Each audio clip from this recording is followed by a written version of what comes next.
kalau sampai misalnya si A kita putuskan bersalah, nanti takutnya Pak Jokowi kena dan segala macam kena.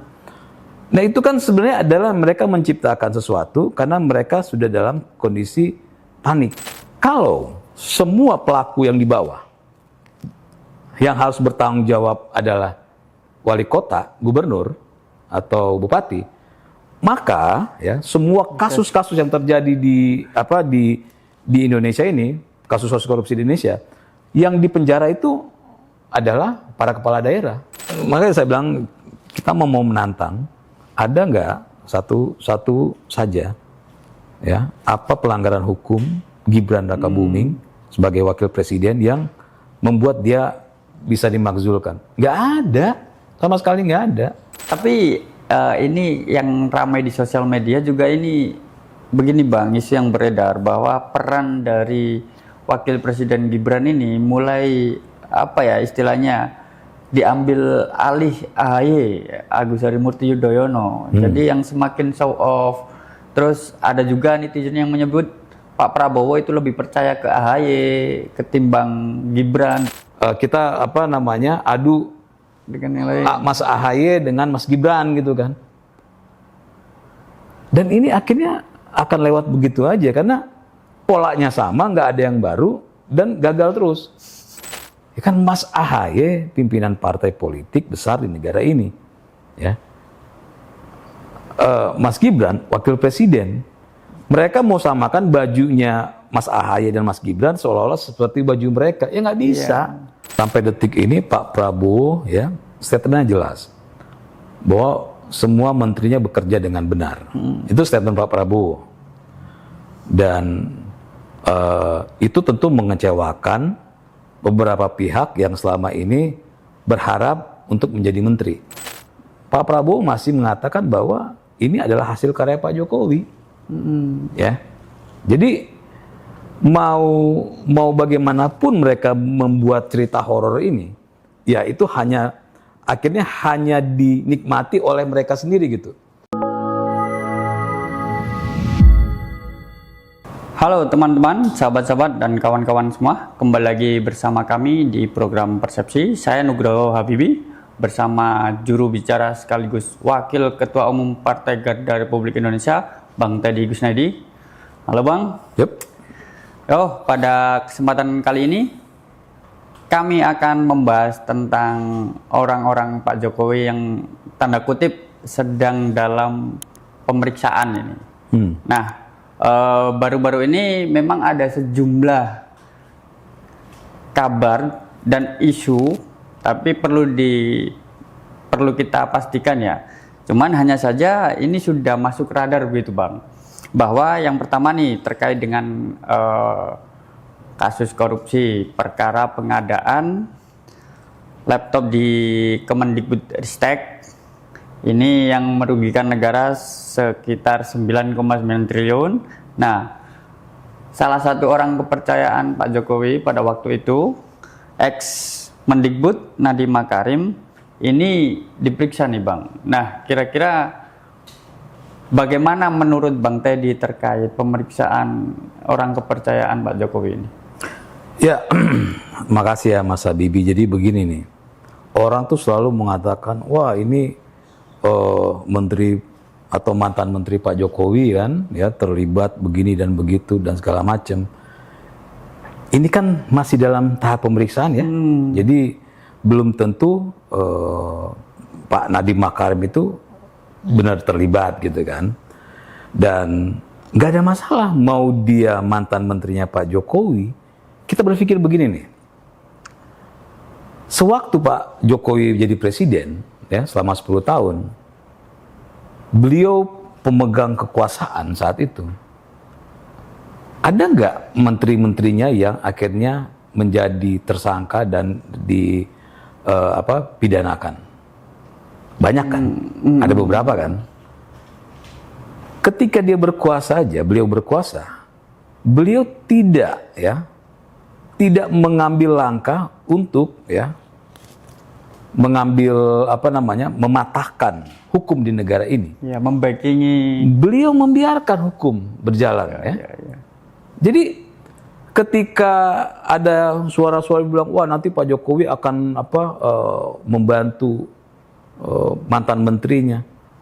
Dia punya kekuasaan saja dia tidak membantu, ya. Apalagi dia sudah tidak punya kekuasaan gitu kan. Ya kita pakai logika dan akal sehat aja gitu. Yeah. Coba kita trace ulang ya. Jadi orang-orang yang bicara ini coba cari siapa saja menteri-menteri yang akhirnya ditangkap oleh KPK di zaman Pak Jokowi. Ada beberapa nama, ya. Bahkan ada ketua umum partai yang saat itu mendukung pemerintahan Pak Jokowi kan? Iya. Tapi Pak Jokowi tidak mengintervensi hukum, beliau membiarkan. Nah, maka kita serahkan aja pada hukum. Semua rumor-rumor itu bisa dipatahkan dengan logika dan akal sehat kan? Iya. Bagaimana ceritanya ketika you tidak punya kekuasaan lalu bisa mengintervensi hukum? Sedangkan waktu punya kekuasaan tidak mengintervensi hukum kan? Jadi ya itu hanya omongan-omongan yang tentu ketika dibalikin dengan logika dan akal sehat, mereka tentu akan bingung untuk membantahnya gitu. Oke, nah selain itu ada ini kasakusuk terkait kuota haji. Nah, Menteri Kemenak waktu itu kan Yakut Khalil Qomas. Ya. Nah, ini salah satu tokoh yang benar-benar all of lah membantu Pak Jokowi kan. Ya. Kemudian di sisi lain nih ada Menteri Pak Jokowi juga yang waktu itu mendukung paslon yang bukan dukungan Pak Jokowi, yakni Tom Lembong nih Bang. Ya. Nah, Tom Lembong ini kan sudah proses pemeriksaan kan. Nah, terkait kasus impor gula ini, dia ini juga tanda kutip menyebut atas perintah Pak Jokowi. Nah, kira-kira apakah serangkaian ini memang sengaja menyasar Pak Jokowi begitu? Ya, jadi gini ya, Mas Habibie, orang itu kalau sudah ya dalam proses hukum, apa saja dia akan lakukan agar supaya bebas. Mau disuruh ke kiri, ke kanan, ke atas, itu kalau saya menganalogikan kayak orang lagi tenggelam, ya. Ketika tenggelam, apa aja ya diraup ya, mau ada kayu mau ada daun itu diangkut sama dia, diambil agar supaya dia bisa tidak tenggelam. Nah ini yang terjadi sama ya orang-orang menjadi tersangka. Mereka melakukan berbagai macam cara, mengaitkan pihak-pihak lain, termasuk mengaitkan pihak Pak Jokowi, ya seolah-olah dengan begitu bisa mereka dibebaskan. Seolah-olah nanti ada intervensi kekuasaan, ya. Oh, kalau sampai misalnya si A kita putuskan bersalah, nanti takutnya Pak Jokowi kena dan segala macam kena. Nah itu kan sebenarnya adalah mereka menciptakan sesuatu karena mereka sudah dalam kondisi panik, tidak tahu lagi harus berkata. Ya tidak tahu mesti ngomong apa gitu kan. Secara kalau kita bicara hukum, secara pembuktian itu kan di pengadilan ya. Artinya buktinya ini harus dibantah sama dia. Dia sudah tidak punya alat, tidak punya bahan untuk membantah bukti-bukti itu, ya. Akhirnya jadi liar, apa aja dia. Jadi ucapan-ucapan itu adalah sesuatu yang sudah tidak lagi dapat dipertanggungjawabkan secara hukum dan tidak bisa dipergunakan dalam mematahkan bukti-bukti yang ada gitu ya. Jadi mau mantan menterinya Pak Jokowi, mau pendukung Pak Jokowi maupun tidak pendukung Pak Jokowi itu sama semua. Ya kita bicara nih, misalnya nih, siapa Nadiem Makarim yang sampai detik ini masih bisa dibilang adalah orang yang mendukung dan hormat sama Pak Jokowi, ya. Beliau kena kasus, ya. Tom Lembong, ya jelas-jelas dia tidak pro Pak Jokowi, kena kasus juga. Jadi mau dia pro Pak Jokowi maupun tidak pro Pak Jokowi, Hukum nggak ngelihat ke situ, ya. Hukum hanya melihat pembuktian. Ini ada bukti masuk ke pengadilan, lu bantah bukti ini, ya. Kalau nggak bisa bantah, ya tentu hakim akan mengambil putusan bahwa orang ini bersalah atau tidak, gitu kan. Nah, kayak para tersangka-tersangka ini ya mengaitkan Pak Jokowi itu agar supaya mereka selamat aja. Nah, ini mesti dikutip. Cara mereka untuk mencari selamat adalah dengan menyalahkan pihak lain. Yang melakukan Anda, ya, Anda tidak bisa membantah. Untuk cari selamat, akhirnya cari kambing hitam gitu kan. Nah, ini yang terjadi kayak orang tenggelam. Dan secara tidak langsung menggigit Pak Jokowi begitu. Iya, mereka berharap kalau nuduh Pak Jokowi mereka bisa bebas karena akhirnya kekuasaan mengintervensi. Jangan deh, misalnya si A ini, si A kalau sampai kita jadi diputuskan bersalah, Pak Jokowi bisa kena. Harapan para tersangka ini begitu, harapan para terdakwa itu adalah begitu. Padahal ngapain begitu? Yuk kalau memang nggak salah, buktikan bahwa lu nggak salah. Ini adalah orang-orang udah tenggelam. Oke. Nah ini Bang, selain orang-orang dekat, ini ada lingkaran keluarga. Misalnya nih, yang sedang ramai ini terkait dengan proyek dinas PU di Sumut. Nah ini kan Sumut kebetulan saat ini kan gubernurnya mantu Pak Jokowi. Iya. Ya Mas Bobi itu. Nah ini kan sedang diproses dan KPK ini juga membuka peluang untuk memeriksa Bobi. Ya. Ini kira-kira seperti apa? Ya, Apakah periksa. memang ini mengarah ke lingkaran bahkan keluarga Pak Jokowi ini? Enggak. Jadi gini, kebetulan beliau adalah kepala daerah kan, dan kita bisa melihat ya banyak kasus-kasus. Kita jangan lihat Bobi lah. Bobi itu adalah karena beliau dikenal aja sebagai mantu Pak Jokowi kan. Kita jangan lihat gitu dulu. Kita ngelihat di kasus-kasus yang lain lah.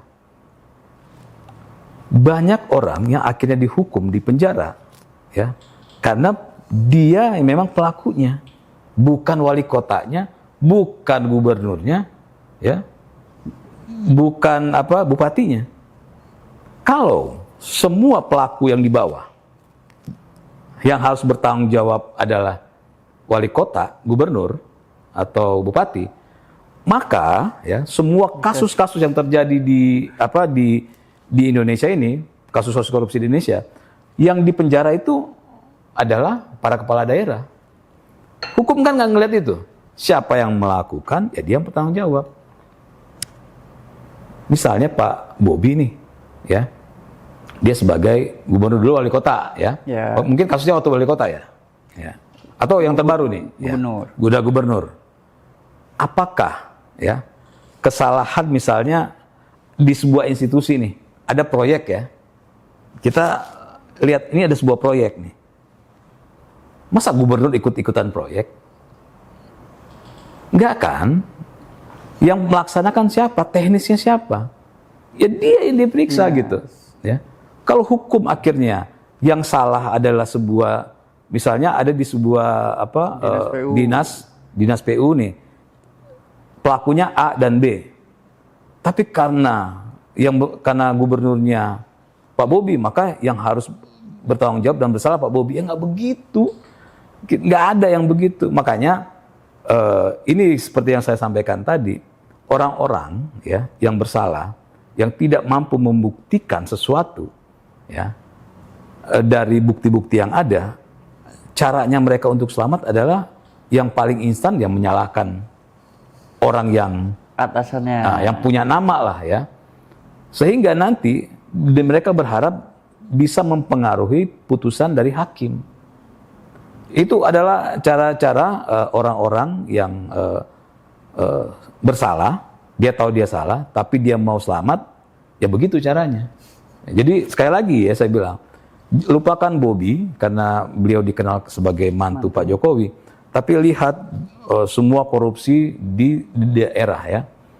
Apakah ya yang ditahan itu orang yang melakukan atau kepala daerahnya? Nggak ada kan? Jadi udahlah, Ya, jadi saya mengatakan ini kan rumor-rumor ini diarahkan oleh si pelaku yang tidak mau masuk penjara karena perbuatannya. Itu aja. Oke. Nah, kita geser ke isu pemakzulan nih, Bang. Selain Bobby yang masuk terbuka peluang untuk diperiksa, ini isu pemakzulan wakil presiden kan juga masih ramai ya. Bahkan terbaru itu ada surat usulan pemakzulan ini dikirimkan oleh Forum Purnawirawan TNI ini ke MPR dan DPR. Nah, ini apakah memang sengaja ini, Bang, didesain semua dijalankan, orang-orang dekatnya diperiksa, kemudian keluarga ini seolah-olah sedang diserang? Ya, jadi gini, pertanyaan yang sering saya tanyakan ya, dan sampai detik ini belum dijawab. Sebutkan satu saja, ya, satu saja, apa pelanggaran hukum yang dilakukan. Ya, artinya kalau pelanggaran hukum sudah terbukti ya, yang dilakukan oleh Gibran Rakabuming sebagai wakil presiden, itu nggak ada yang bisa jawab. Sampai detik ini ya. Jadi ini di podcast ini saya menantang juga ya komentar-komentar orang-orang, sebutkan satu aja ya, pelanggaran hukum yang dilakukan oleh Gibran. Nggak akan ada. Semuanya hanya bunyi-bunyi yang tidak ada arti dan tidak dapat dipertanggungjawabkan secara hukum. Nah, mengenai tadi ada beberapa purnawirawan ya. Iya. Kan DPR nggak membacakan juga. Kenapa? Ya karena begini nih Mas Habibie ya. Kita pakai logika. Kalau 10 juta orang mengirim surat ke DPR, ya, 10 juta orang mengirim surat ke DPR untuk misalnya yang ini minta untuk misalnya ketua DPR-nya diganti, yang ini minta presidennya diganti, yang ini minta ada anggota dewan diganti, yang ini, apakah ya DPR akan membacakan 10 juta permintaan itu? Nggak ada kan? Jadi kayak surat yang dikasih oleh purnawirawan, ya, ini kan nggak ada isinya, ya, isinya itu nggak ada isinya, ya, semuanya hanya bunyi-bunyian kosong. Terus DPR ya harus menanggapi sesuatu yang nggak ada isinya. Ya marwah DPR rusak dong, gitu. Saya nih misalnya nih, saya nggak suka sama si A gitu kan, saya bayar aja orang misalnya. Kalau 3 orang bikin apa kayak namanya, saya bikin tuh beberapa orang saya bayar, kirim surat ke DPR. Untuk misalnya saya nggak suka sama anggota DPR yang A, saya nggak suka sama misalnya Bu Puan, ya, saya nggak suka sama si ini. Apakah surat-surat mereka itu harus ditanggapi dan harus Bu Puan yang dimakzulkan? Padahal isinya dari surat itu nggak ada sesuatu yang bisa dipertanggungjawabkan. Jadi kenapa DPR tidak menanggapi surat yang ramai itu? Ya kan ramai karena media kan, karena memang nggak ada isinya. Coba kalian baca nih ya, coba Pak Fahru Rozi itu Fahru Rozi namanya ya, yang sebagai itu, nggak ada isinya sesuatu yang hanya hayalan yang tidak dapat dipertanggungjawabkan. Lalu DPR harus membacakan hayalan mereka di sidang yang terhormat, ya kan aneh gitu kan? Ya, ini sangat berbeda dengan yang terjadi di Thailand nih Bang ya. Karena di Thailand ini kan Perdana Menterinya diskors karena skandal begitu kan, jelas itu. Kalau pemakzulan ini tidak ada bukti konkret dan itu nggak jelas begitu. Makanya saya bilang kita mau menantang, ada nggak satu saja ya apa pelanggaran hukum Gibran Rakabuming sebagai wakil presiden yang membuat dia bisa dimakzulkan? Nggak ada, sama sekali nggak ada. Jadi ngapain kita membicarakan orang berhayal, terus kita jadiin kita bacakan di sidang yang terhormat di DPR, kan ngawur gitu kan. Masa DPR harus ikutan ngawur sama seperti mereka? Ngapain gitu? Iya. Tapi ini yang ramai di sosial media juga ini begini Bang, isu yang beredar bahwa peran dari Wakil Presiden Gibran ini mulai istilahnya diambil alih AHY, Agus Harimurti Yudhoyono. Jadi yang semakin show off. Terus ada juga netizen yang menyebut Pak Prabowo itu lebih percaya ke AHY ketimbang Gibran, dan ketika mengisi forum-forum internasional atau mendampingi tokoh-tokoh internasional gitu.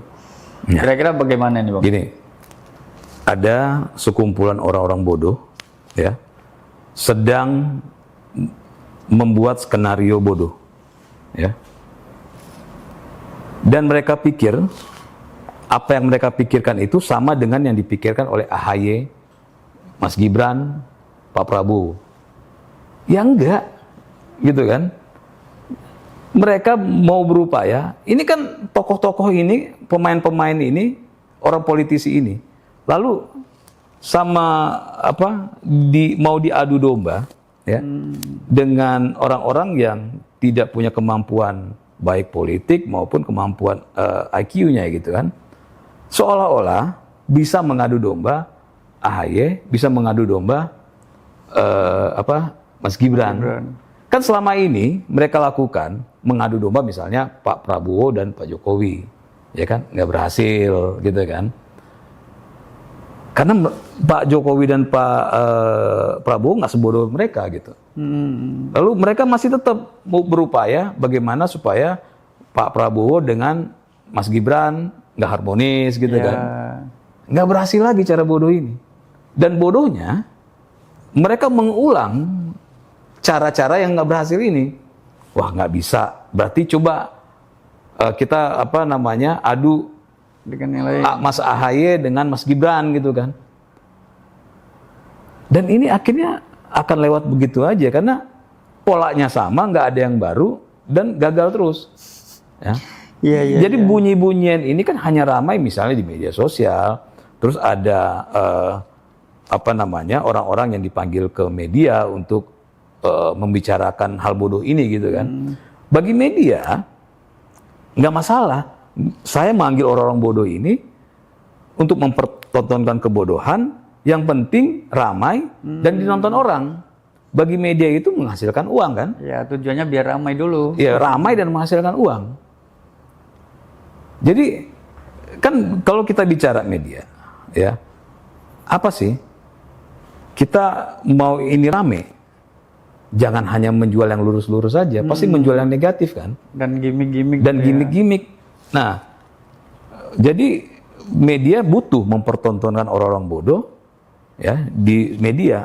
Mereka undanglah orang-orang bodoh itu untuk bicara, gitu kan? Seolah-olah mereka bisa mengadu domba para pimpinan ini, gitu. Ya kan, Mas AHY pimpinan partai politik besar di negara ini, ya. Mas Gibran wakil presiden. Mereka mau samakan bajunya Mas AHY dan Mas Gibran seolah-olah seperti baju mereka. Ya nggak bisa. Dan kita ini sebenarnya sedang menonton sesuatu yang lucu-lucu lah, yang unik-unik, yang akhirnya yang membuat hiburan tersendiri, gitu. Saya yakin Mas AHY sama Mas Gibran itu nonton talk show orang-orang bodoh itu sambil ketawa-ketawa, ya. Saya yakin kata Mas AHY, dia pikir kita bodoh kayak mereka, gitu kan. Dan saya yakin, karena nggak mungkin, ya, misalnya Mas Gibran itu digantikan oleh siapapun, sedangkan Mas Gibran tidak pernah melakukan sesuatu yang melanggar hukum di negara ini. Jadi ini bunyi-bunyian hanya tontonan-tontonan yang lucu-lucuan aja di negara ini, kan. Ya, tujuan orang-orang itu sebenarnya apa, Bang, untuk membuat ini? Apakah sekedar hiburan atau memang adu domba? Nah, gini, ada orang-orang yang memang butuh mereka panggung, ya. Mereka ingin terkenal. Sama kayak zaman dulu kita ngelihat ada artis yang tidak punya kemampuan acting, tidak punya kemampuan musik, tidak punya kemampuan menyanyi, supaya dia dikenal publik, maka dia melakukan hal bodoh. Kontroversi. Hal kontroversi. Nah, sama dengan di dunia politik ini, ya. Ada banyak orang-orang yang butuh validasi, yang butuh tampil, ya.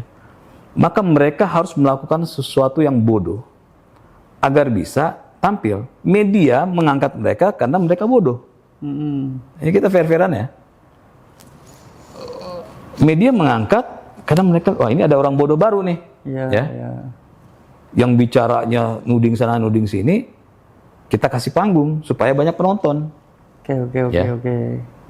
Nah, orang bodoh ini tentu akan merasa dia mendapatkan panggung dan dia tentu akan memanfaatkan itu.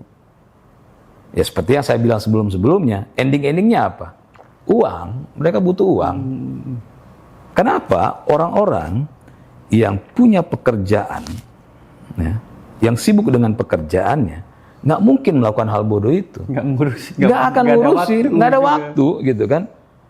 Jadi kenapa mereka terus melakukan hal bodoh itu? Ya karena itu jenjang karir mereka untuk mendapatkan uang.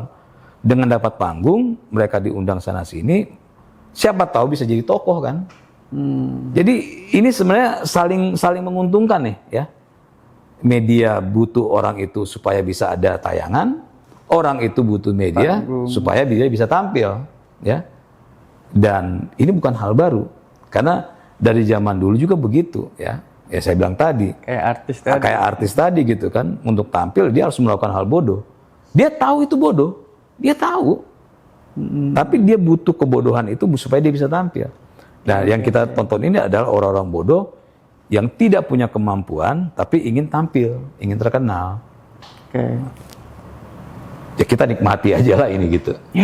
Oke Bang, kembali lagi ke konteks Pak Jokowi. Ini isunya yang sedang beredar ini bahwa orang-orang Pak Jokowi yang memiliki jabatan atau peran strategis di pemerintah era Pak Prabowo ini ingin mulai disingkirkan. Nah ini kira-kira seperti apa tanggapan Bang Deddy? Sampai detik ini Pak Prabowo ya statementnya jelas bahwa semua menterinya bekerja dengan benar. Itu statement Pak Prabowo. Dan itu tentu mengecewakan beberapa pihak yang selama ini berharap untuk menjadi menteri. Kita buka-bukaan aja. Ya.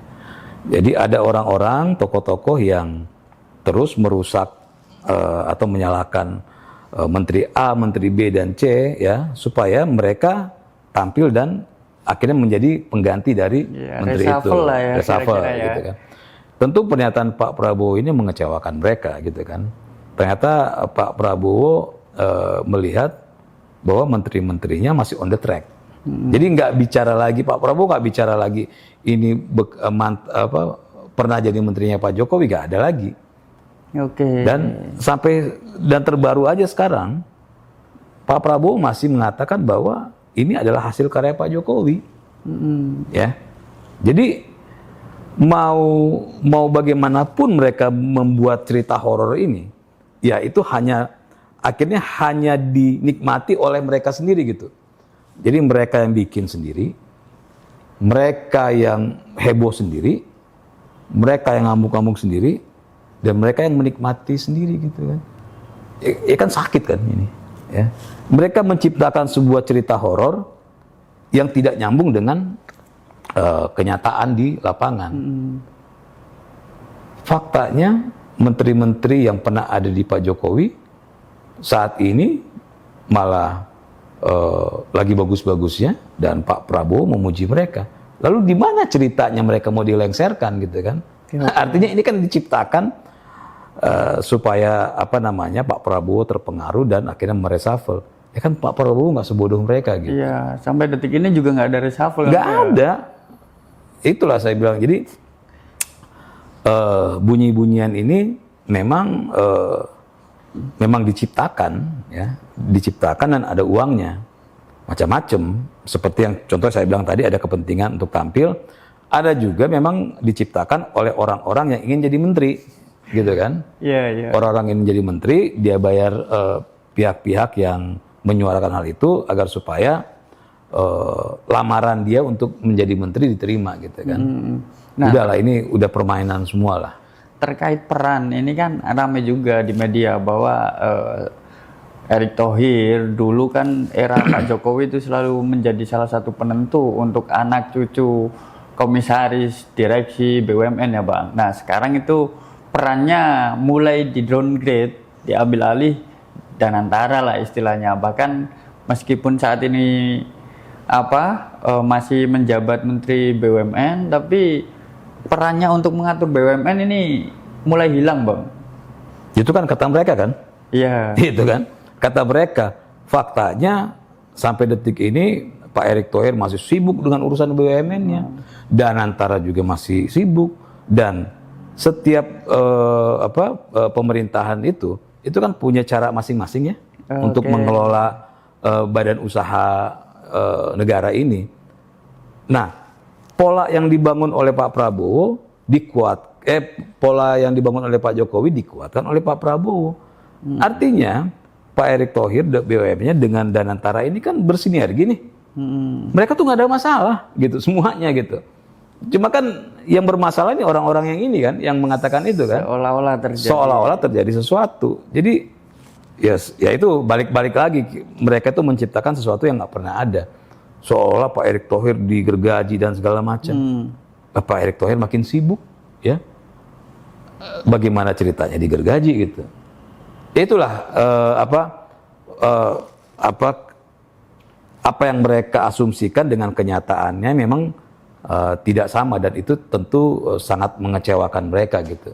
Mereka terus berupaya agar supaya mimpi mereka, halusinasi mereka bisa terjadi di dunia nyata. Tapi sampai saat ini belum berhasil. Tapi kalau secara peran ini bukannya mulai di downgrade ya Bang, BUMN ini? Menteri BUMN misal dalam penentuan komisaris anak atau cucu BUMN itu tidak lagi punya otoritas begitu Pak Erick. Tapi pada era Pak Jokowi itu punya otoritas penuh, misalnya semua nama itu harus di store ke meja Pak Erick, tapi sekarang enggak. Itu kan katanya kan? Iya. Itu kan katanya kan? Tahu nggak mereka apa yang terjadi ketika Pak Erick Thohir jadi Menteri BUMN zamannya Pak Jokowi dalam menentukan komisaris dan segala macam? Tahu nggak mereka? Enggak kan? Oke. Apakah mau-maunya Pak Erick Thohir? Enggak juga gitu. Semuanya ada sistemnya, semuanya ada aturan. Tapi makanya saya bilang, ketika Pak Erick Thohir jadi Menteri BUMN di era Pak Prabowo, tentu akan ada perubahan-perubahan sistem, tapi tidak menghilangkan peran yang pernah ada Pak Erick Thohir di zaman Pak Jokowi. Karena kan seorang menteri itu kan ada aturan-aturan mainnya yang harus dilakukan kan. Kecuali nih ya, aturan main itu berubah ya, seolah-olah ya penentu segala-galanya ya saat zaman Pak Jokowi, Pak Erick Thohir gitu kan. Nggak juga kan, semua ada mekanismenya kan. Iya. Mekanisme itu semua berjalan. Lebih dikuatkan di zaman Pak Prabowo. Jadi sebenarnya kalau kita bicara ini sama ya, balik-baliknya semua yang mereka sampaikan ya jadi akan balik-balik situ lagi nih.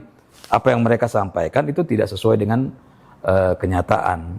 Jadi ya bunyi-bunyian ini tidak seirama dengan fakta di lapangan gitu. Berarti sebenarnya fakta di lapangan ini tidak mempertegas bahwa Pak Prabowo tidak melanjutkan program Pak Jokowi ya Bang? Pak Prabowo berkali-kali bilang melanjutkan, kok masa tidak gitu kan? Iya, dengan kondisi ini seolah-olah ingin memutus keberlanjutan itu Bang. Ya itu kan harapan mereka kan? Harapannya nggak sesuai dengan kenyataan. Ternyata Pak Prabowo tetap melakukan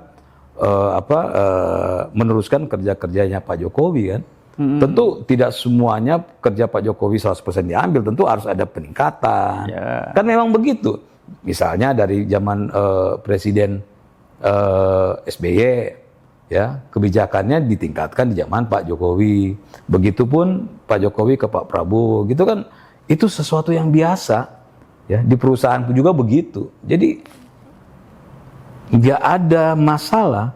Saya malah curiga nih orang-orang yang ngomong begini, orang-orang yang tidak pernah megang perusahaan, ya, orang-orang yang tidak pernah terlibat dalam sebuah kerja tim, sehingga cara berpikir mereka kayak orang beli sayur di pasar gitu kan. Nggak sesederhana itulah gitu. Lah ini Bang, ini dilematisnya begini Bang, kalau misalnya Pak Prabowo ini kuat melanjutkan program Pak Jokowi, ini Pak Prabowo ini seolah dibayangi dengan kekuatan Pak Jokowi di belakangnya. Nah ini dilematisnya, ini kira-kira seperti apa? Kalau tidak melanjutkan, seolah-olah dituduh retak atau tidak ingin melanjutkan lagi program Pak Jokowi. Nah, kalau cara berpikir begitu, ya, ini aneh. Artinya gini, cara berpikir begitu sebenarnya salah kalau Pak Prabowo dibayang-bayangin oleh Pak Jokowi. Kalau cara berpikir begitu, ya. Sebenarnya Pak Prabowo itu dibayang-bayangin oleh kebijakan Pak Soekarno. Kan presiden pertama kan Pak Soekarno nih. Kebijakan-kebijakan Pak Soekarno kan masih ada sampai sekarang nih, ya, beberapa. Lalu Pak Harto gitu kan, kebijakan Pak Harto ada kan, Pak Habibie, Gus Dur, Bu Megawati, Pak SBY, ada nggak semua kebijakan mereka yang dihilangkan? Enggak kan, diteruskan kan? Ya. Jadi kalau cara berpikirnya begitu, berarti Pak Jokowi, ya, itu ada di bayang-bayang Pak SBY. Pak SBY ada di bayang-bayang Bu Megawati. Bu Megawati ada di bayang-bayang Gus Dur. Yeah. Gus Dur ada di bayang-bayang Habibie. Pak Habibie ada di bayang-bayang Pak Soeharto. Pak Soeharto ada di bayang-bayang Pak Soekarno. Nggak selesai-selesai, Bos. Terus, ya. Jadi kalau mau cara berpikir begitu, berarti semua presiden, ya, setelah Pak Soekarno adalah bayang-bayang dari Soekarno dong cara berpikir begitu dong, karena pertama mereka meneruskan semua kebijakan-kebijakan presiden-presiden sebelumnya. Itulah saya bilang, cara berpikir seperti itu kalau bicaranya Pak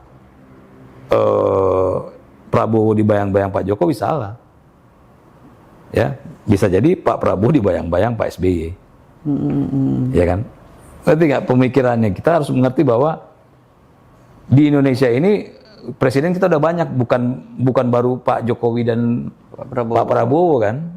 Sudah ada sebelumnya presiden-presiden, dan kebijakan-kebijakan mereka sampai detik ini masih ada di pemerintahan dan masih digunakan. Artinya kalau kebijakan Pak Soeharto masih dilakukan oleh Pak Prabowo, artinya Pak Prabowo, ya, bayang-bayang dari Pak Soeharto. Dibayang-bayangin oleh Soeharto dong. Kan begitu ceritanya.